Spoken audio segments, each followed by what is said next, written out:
Hello friends, मैं उमाकांत दीक्षित आप सबका आपके अपने चैनल कॉन्सेप्चुअल क्लासेस में स्वागत करता हूं। जैसा कि आप सब जानते हैं कि हम लोगों ने ट्रिग्नोमेट्रिक की कॉन्सेप्ट स्टार्ट किए थे, जिसमें 2 पार्ट हम लोगों ने कंप्लीट कर लिया है। आज पार्ट 3 हम लोग कंप्लीट करने वाले हैं। तो आगे बढ़ने से पहले चैनल सब्सक्राइब करना ना भूलें। चलिए हम लोग देखते हैं। देखिए, जो क्वेश्चन लिखा हुआ है ये कल के कॉन्सेप्ट पर बेस्ड क्वेश्चन है। कल जो मैंने आपको ट्रिक बताई थी, उस ट्रिक पर बेस मैंने एक ही क्वेश्चन किया था, तो मैंने सोचा कि भाई उस ट्रिक को लेके थोड़ा और प्रैक्टिस की जाए, तो मैं उसी आधार पर एक क्वेश्चन और लेके आया हूँ आपके सामने। ये क्वेश्चन सेम उसी तरीके से है। यहाँ पे भी अगर आप देखोगे कि ट्रिक क्यों लग रही है, कॉन्सेप्ट क्या है उसके पीछे का, तो जो कल मैंने बताया था कि कॉन्सेप्ट क्या होता है कि यहाँ पे हाइपोटेनियस की वैल्यू का कोई भी इम्पोर्टेंस नहीं है।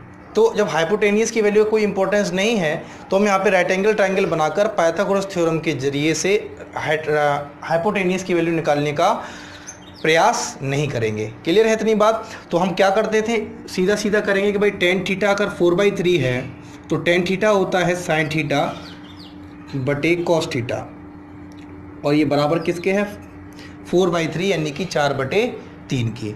मैंने कहा डायरेक्ट मानो कि भाई साइन थीटा की वैल्यू अगर 4 है तो कॉस थीटा की वैल्यू कितनी है, 3। साइन थीटा अगर 4 है तो कॉस थीटा कितना होगा, 3 होगा। इन दोनों की वैल्यू कहाँ रख देनी है, जो क्वेश्चन में पूछा गया है आपसे।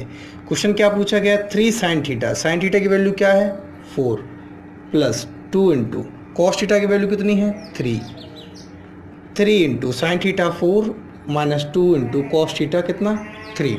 तो देखिए 4 3 जा 12 यानी कि 4 3 12 होता है, प्लस 6 और 12 माइनस 6 यानी 12 माइनस 6।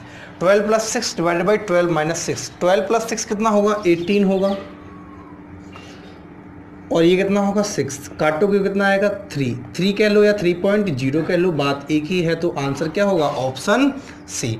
CHSL का आया हुआ क्वेश्चन है ये। CHSL में 2011 में ये क्वेश्चन हमसे पूछा गया था, और ये क्वेश्चन किसी भी एग्जाम में पूछा जा सकता है, क्योंकि आप समझ सकते हो कि इस पर कोई ज़्यादा बड़ा कोई लेंदी कॉन्सेप्ट नहीं है, बिल्कुल सॉफ्ट कॉर्नर है, सॉफ्ट चीज़ पूछी गई है आपसे, कुछ हेल्दी चीज़ नहीं है इसमें। तो आई होप कि आपको ये कॉन्सेप्ट समझ में आया होगा। इसी कॉन्सेप्ट को देखिए, जो मैंने पार्ट 1 में सीखा था, जो 22 मिनट की वीडियो थी, मैंने बताया था कि वो आपके लिए बहुत ही इंपॉर्टेंट वीडियो है, तो उसको ज़रूर देखें। देखिए उसी कॉन्सेप्ट को अभी हम लेके चल रहे हैं, और उसी कॉन्सेप्ट पर ये ट्रिक वाले कॉन्सेप्ट भी मैंने सिखाया है, और उसी कॉन्सेप्ट पर अभी मेरे 1-2 क्वेश्चन और प्रैक्टिस करने को रह गए हैं।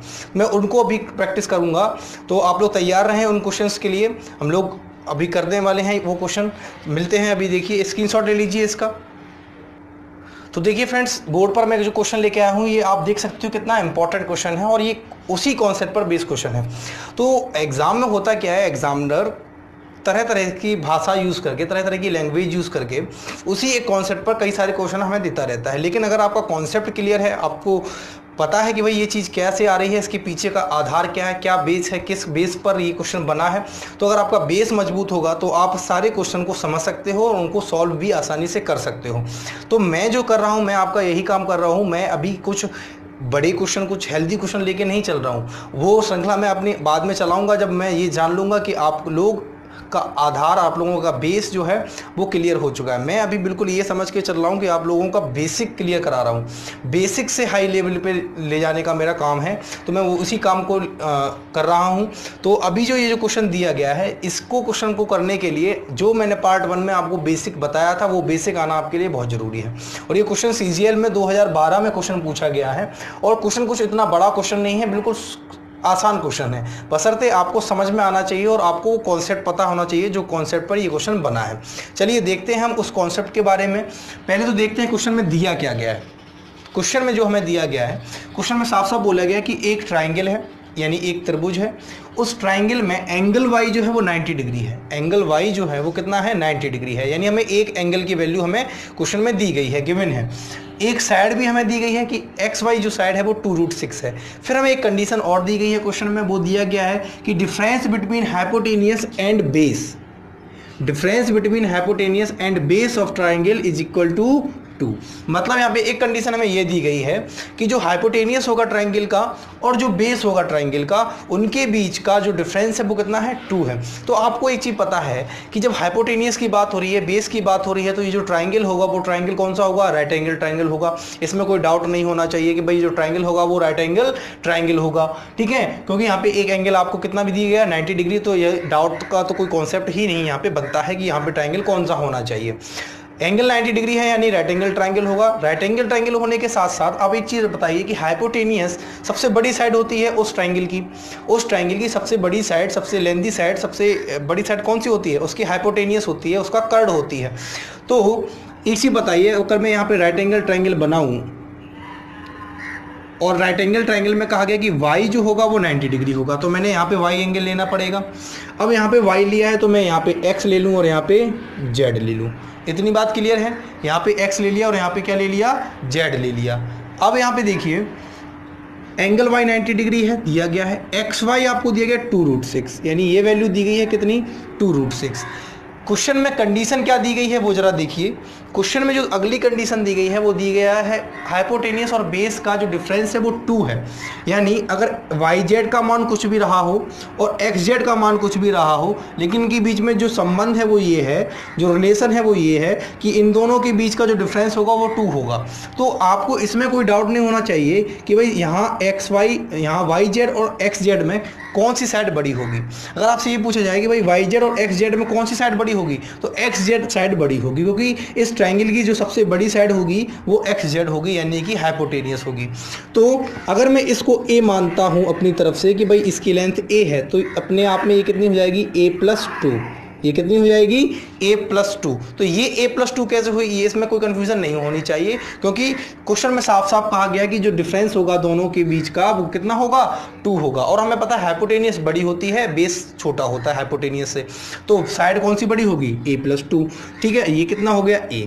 अब एक चीज़ बताइए, मुझे a का मान पता करना है, a की वैल्यू फाइंड आउट करनी है। a की वैल्यू कैसे फाइंड आउट करोगे, जब आप यहाँ पे क्या लगाओगे, पाइथागोरस थ्योरम लगाओगे। जब आप यहाँ पे पाइथागोरस थ्योरम लगाओगे तो आपको पाइथागोरस थ्योरम मालूम होगी कि पाइथागोरस थ्योरम क्या होती है। चलिए देखते हैं पाइथागोरस थ्योरम क्या होती है। कर्ड का स्क्वायर, इस ट्रायंगल में कर्ड यानी हाइपोटेनियस क्या है, xz साइड है। बेस का स्क्वायर, बेस क्या है, yz साइड है, प्लस परपेंडिकुलर क्या है, xy, तो xy का स्क्वायर। ये तो लगा दिया है हमने क्या, पाइथागोरस थ्योरम। अब जरा यहाँ पे हम वैल्यू रखते हैं, किस किस की वैल्यू हमें मालूम है। देखिए xz जो है वो हमने माना है कि a+2 है, तो ये तो a+2 का होल स्क्वायर हो गया। yz जो हमें माना है वो है a², और xy जो है वो 2√6 का होल स्क्वायर है। अब a+2 का होल स्क्वायर यानी a+b का होल स्क्वायर लिखा हुआ है, और a+b का होल स्क्वायर क्या होता है, a² + b² + 2ab। 2ab का मतलब हो जाएगा कितना, 4a इजिकल टू क्या है, a² प्लस 2 का स्क्वायर कितना होगा, 4, और √6 के स्क्वायर से रूट हट जाएगा तो कितना होगा, 6 होगा। तो 4 × 6 हो गया यहाँ पे। एक चीज़ बताइए, a² से a² कैंसिल आउट होगा, बिल्कुल होगा, इसमें कोई कन्फ्यूजन की बात नहीं है कि a² से a² कैंसिल कैसे हो रहा है, क्योंकि अगर इसको यहाँ पे लाओगे तो ये माइनस में आ जाएगा। अब देखिए यहाँ से मैं a की वैल्यू निकालना चाहता हूँ, तो मैं सिर्फ 4a यहाँ रखता हूँ, और इसका मल्टीप्लिकेशन 24 हो चुका है। इस 4 को यहाँ ले जाऊँगा तो किस में जाएगा, माइनस में। तो 4a की वैल्यू मिली है हमें कितनी, 20। मैं पूछूँ a का मान यहाँ से कितना आएगा, तो आप कहोगे 5। a इक्वल टू कितना आ गया है, 5। यानी yz का मान पूछा जाए तो yz कितना आ चुका है, yz आ चुका है 5, और xz आ चुका है कितना, 7। yz आ चुका है 5 और xz आ चुका है कितना, 7। अब हमें ट्रायंगल की तीनों साइड मालूम हो चुकी है, ट्रायंगल की तीनों साइड हमें पता है। अब आपको बताइए sec x निकालने और tan x की वैल्यू निकालने में क्या कोई प्रॉब्लम होगी, नहीं। यानी कि ये जो क्वेश्चन था वो सिर्फ इतना ही क्वेश्चन था, और इस क्वेश्चन की अगर बात की जाए तो आप समझ सकते हो कि ये कॉन्सेप्ट हम लोगों ने पार्ट 1 में ही पूरा डिस्कस किया है, अच्छे से डिटेल से समझा है कि भाई ये चीज़ क्या होती है। तो यहाँ तक पहुँचने में कोई समस्या नहीं होगी आपको। अब देखते हैं sec x और tan x की वैल्यू निकालते हैं। sec x का मतलब हुआ कि x एंगल की बात होगी। x एंगल के लिए yz क्या होगा, परपेंडिकुलर होगा। x एंगल के लिए yz परपेंडिकुलर होगा, xy बेस होगा, और xz क्या रहेगा, हाइपोटेनियस। sec x की बात करते हैं तो sec x अपने आप में क्या होता है, hypotenuse upon base. Hypotenuse upon base क्या होता है, sec x होता है। एक्स की बात की जाए, हाइपोटेनियस की बात की जाए तो हाइपोटेनियस तो साइड एक्स जेड ही है, और बेस यहाँ पे क्या होगा, एक्स वाई होगा। बेस क्या होगा, एक्स वाई होगा। तो सेक एक्स की वैल्यू अगर पूछी जाती है कि भाई सेक एक्स क्या होगा, तो सेक एक्स होगा सिंपली 7 डिवाइडेड बाई 2√6। ये तो सेक एक्स का मान निकला है 7 डिवाइडेड बाई 2√6। अब जरा देखिए, अगर मैं यहाँ पे बात करता हूँ tan x की, तो tan x की जब आप बात करोगे तो tan x क्या होता है, tan की जब बात करते हैं tan थीटा क्या होता है, perpendicular upon base, perpendicular upon base होता है। अब देखिए परपेंडिकुलर यहाँ x एंगल के लिए क्या है, साइड वाई जेड है, और बेस क्या है, एक्स वाई है। तो अगर tan x का मान पूछा जाता है, tan x की वैल्यू यहाँ से पूछी जाती है, तो tan x कितना होगा, यहाँ से वाई जेड की वैल्यू अभी निकाली थी 5 और एक्स वाई कितना था 2√6। क्लियर है इतनी बात। तो sec x का मान भी मिल चुका है और tan x की वैल्यू भी मिल चुकी है, sec x की वैल्यू भी मिल चुकी है यहाँ से, और tan x की वैल्यू भी मिल चुकी है। करना क्या है क्वेश्चन में, दोनों को ऐड करना है।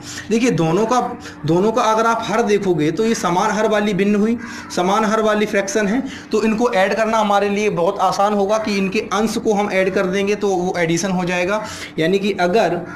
यानी अगर हम sec x plus tan x की बात करें तो sec x plus tan x क्या होगा, ये होगा आपका 7 और 5 ऐड करोगे तो 12 मिलेगा, और नीचे रहेगा 2√6।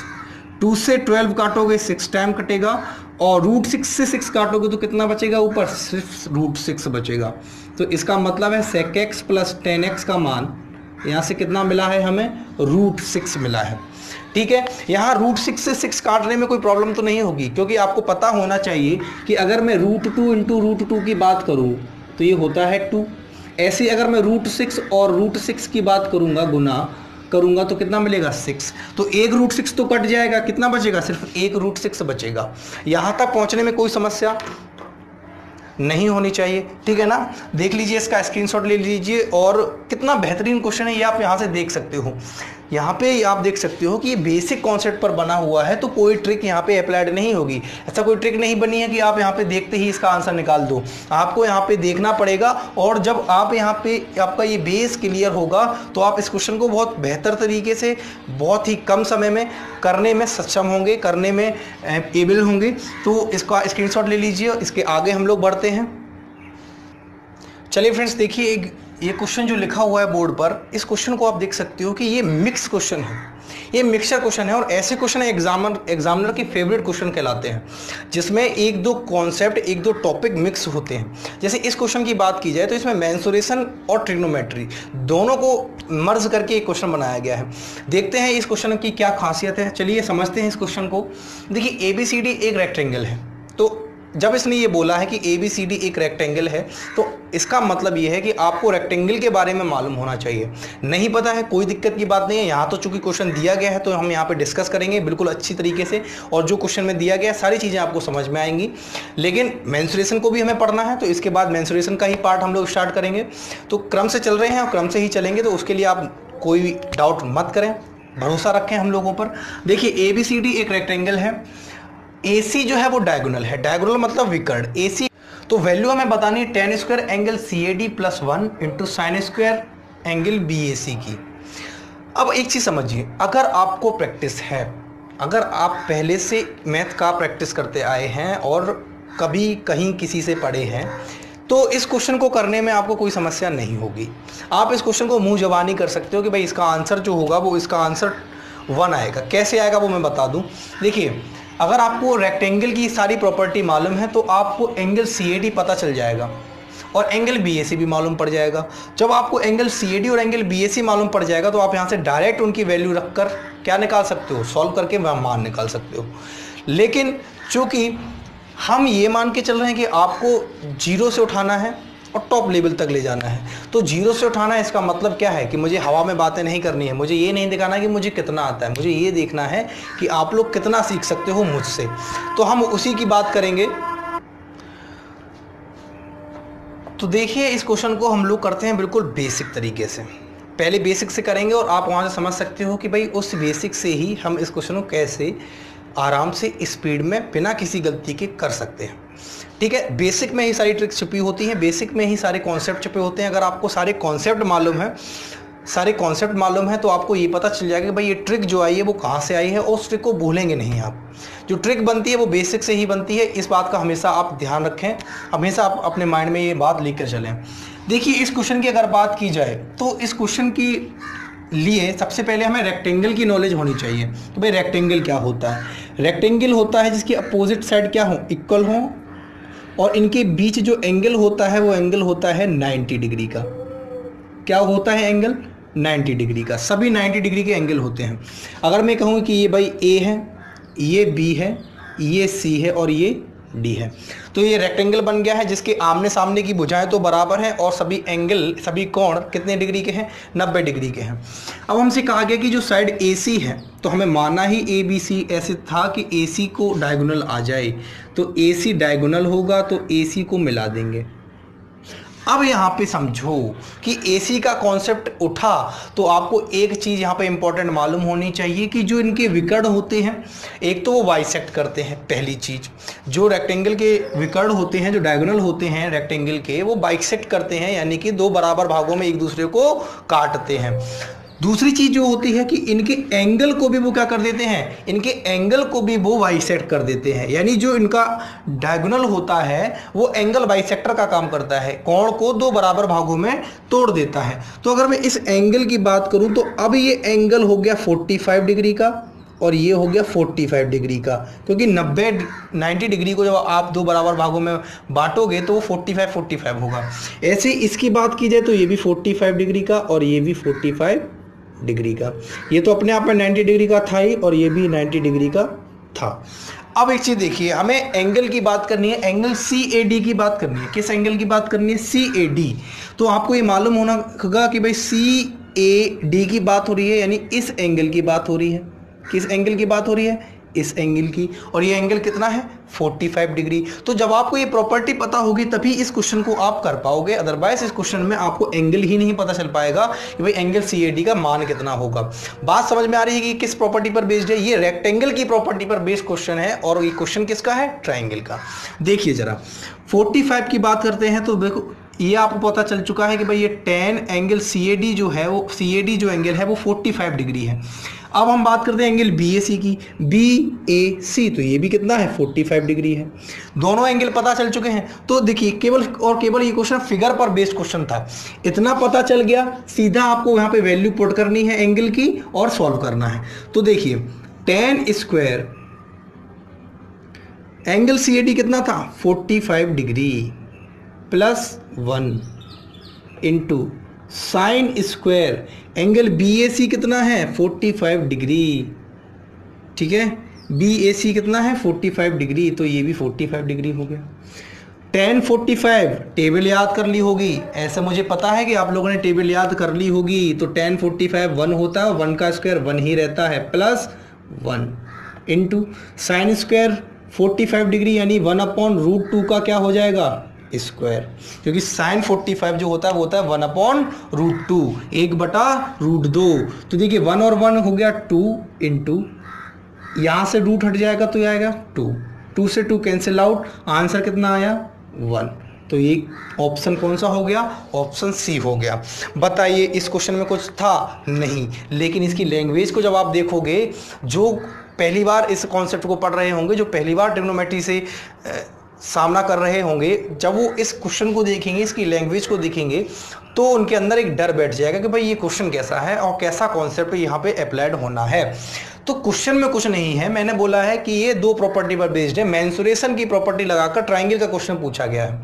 मेंसुरेशन में अगर आप बात करेंगे तो रेक्टेंगल की बात जब हम करते हैं तो रेक्टेंगल की एक प्रॉपर्टी ये होती है कि जो इसका डायगोनल होता है, यानी जो इसका विकर्ण होता है, वो रेक्टेंगल के एंगल को बाइसेक्ट कर देता है, यानी एंगल बाइसेक्टर का भी काम करता है। रेक्टेंगल के सारे एंगल 90 डिग्री के होते हैं, जब 90 डिग्री का बाइसेक्ट करेगा तो 45 का बना देगा। उसी कॉन्सेप्ट पर बेस्ड था। यहाँ पे एंगल CAD का मान हमें मिल गया, एंगल BAC पता चल गया, सीधा पुट किया और आंसर निकल आया। तो अब आप ये देख सकते हो कि अगर आपको मेंसुरेशन की रेक्टेंगल की इस प्रॉपर्टी को पता था तो ना तो आपको ये डायग्राम बनाना है, ना ही इस सबको सॉल्व करना है। आप सीधा यहाँ पे माइंड से खेलते कि भाई 45 यानी कि 10 45 यानी 1 + 1 2 होता, और यहाँ से 1/2 आता, 2 से 2 कैंसिल आउट, आंसर क्या आ जाता 1। तो ये क्वेश्चन देखिए आपके लिए कितना सरल है। तो सरल तभी होता है जब आपके कॉन्सेप्ट क्लियर होंगे, आपकी प्रैक्टिस अच्छी होगी।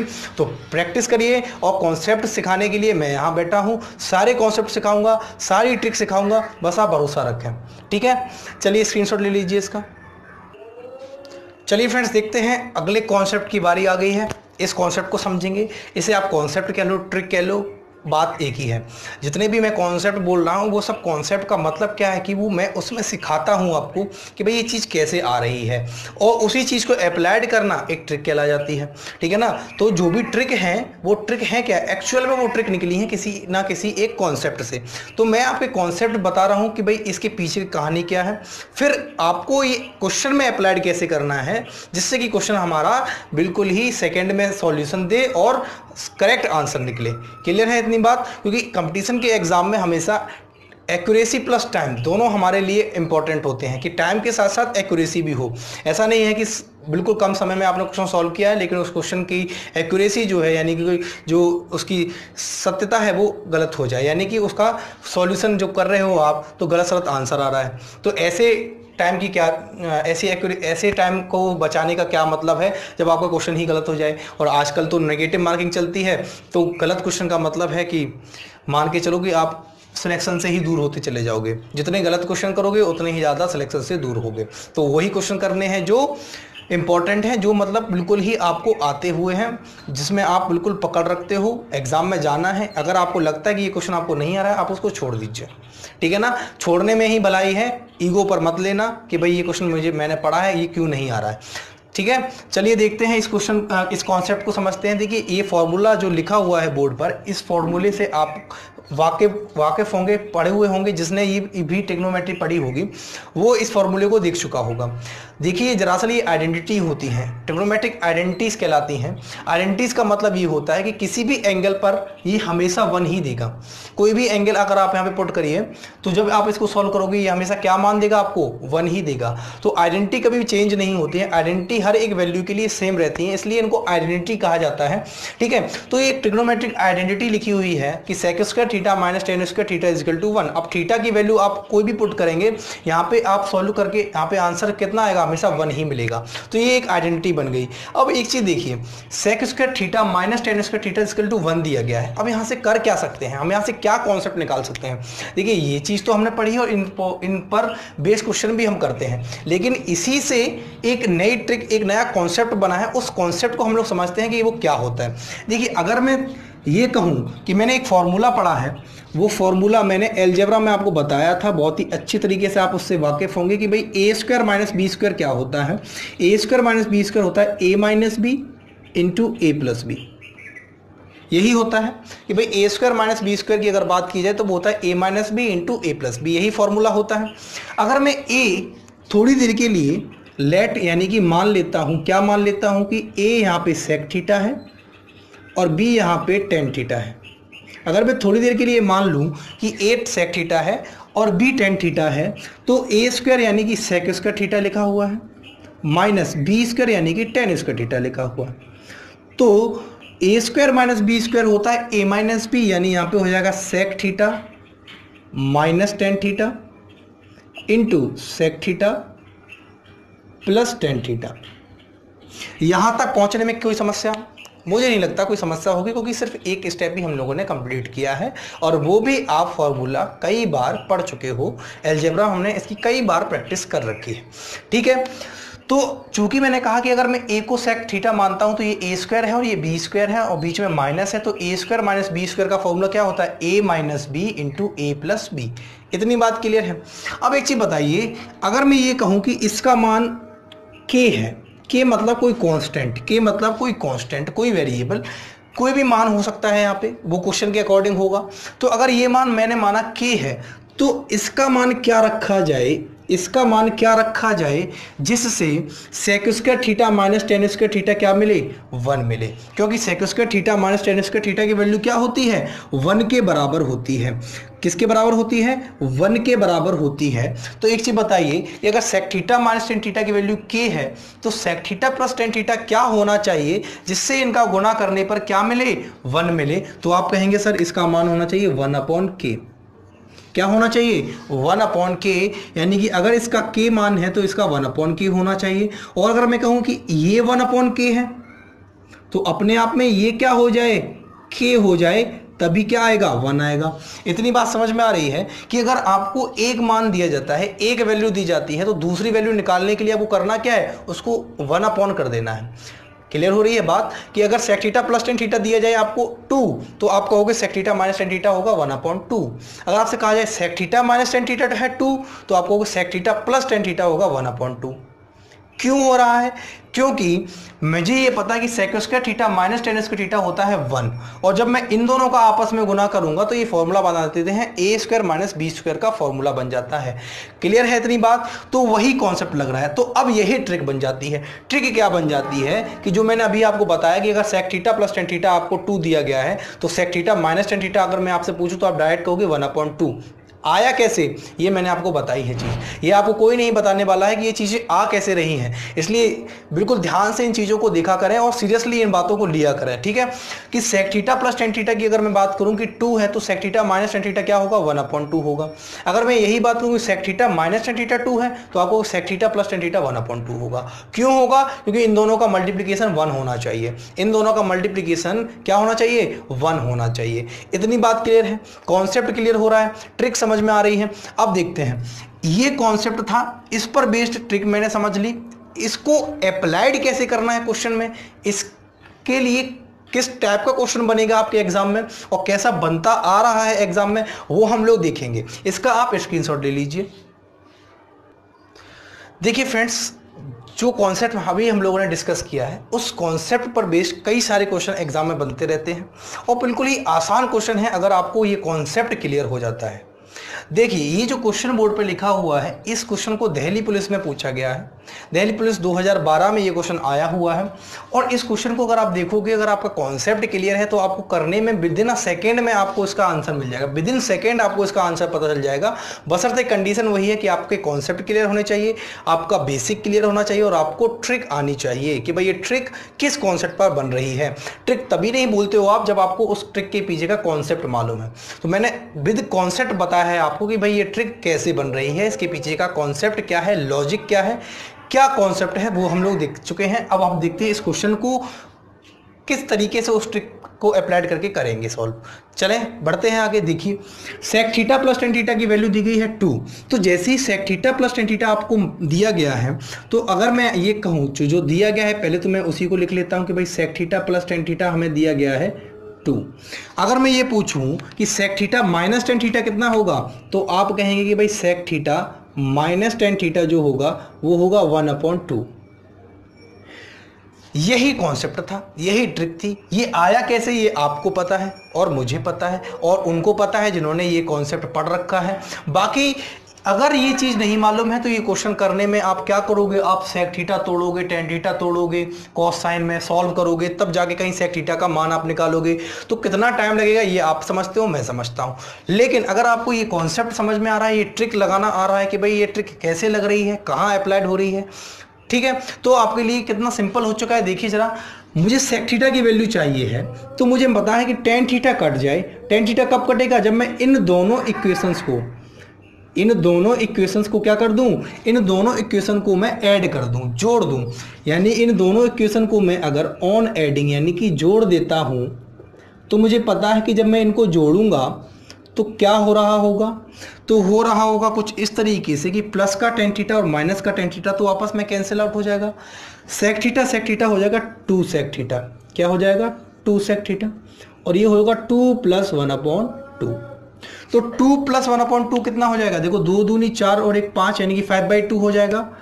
ये तो हो गया 5/2 और ये मिला है 2 सेक थीटा। अब एक चीज बताइए, ऑप्शन में आपको आंसर दिख रहा है, ऑप्शन में आंसर दिख रहा है और यहाँ पे एक स्टेप की कहानी है। अब यहाँ पे सॉल्व करने की जरूरत भी नहीं है क्योंकि हमें आंसर दिख चुका है कि भाई सेक थीटा का जो मान आ रहा है वो आ रहा है 5/4, क्योंकि इस 2 को जब ये 2 गुना में है यहाँ भेजोगे तो भाग में जाएगा तो 2 दूनी 4 बन जाएगा, यानी आंसर होगा ऑप्शन सी। क्लियर है इतनी बात? तो अगर ये क्वेश्चन इस कॉन्सेप्ट को आपको क्लियर होता तो आप देख सकते हो कि क्वेश्चन करने में कितनी आसानी है, कितना सहज, कितना कंफर्टेबल आपके लिए हो जाएगा ये क्वेश्चन।